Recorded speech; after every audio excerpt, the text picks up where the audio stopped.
So we're going to walk through doing a meeting setup where we invite the boardroom in. So we've got our boardroom set up. This is set up as a room, and it also creates a calendar entry that we can go through and look at. So just to review a little bit, if we do this through Outlook, we do a new appointment, we give it a time, just fly this in here, we give it a title and a location. So we're going to call this test, and we'll call this test 6, and we're going to set this for tonight at 8 p.m. And our location, if we click on that, we can grab the boardroom,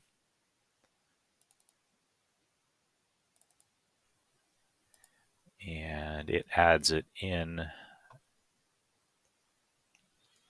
as a location, but then you'll see it also copies it in here as a to. So it emails the boardroom email address for us, and that does our confirmation. So click out here so we can see it. We do a send on that. It'll create our test number 6 here, and in just a moment we'll see the boardroom confirm the address, and there it is right there. So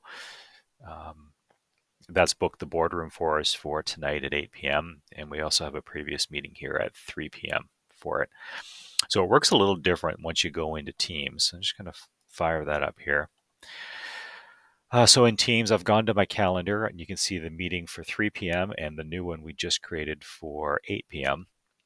So I'm going to go through and create a new Teams meeting, and I'm going to call this meeting number 7.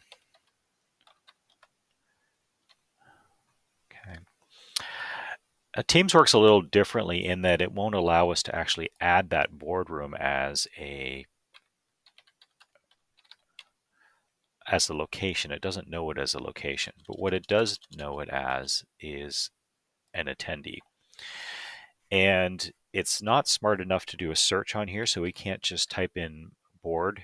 Oh, actually it did. So maybe that's a thing that just took some time to refresh. But so if you type in board, and maybe it'll search it, but earlier today I had to type in the entire room, the entire name of boardroom. So we've got that.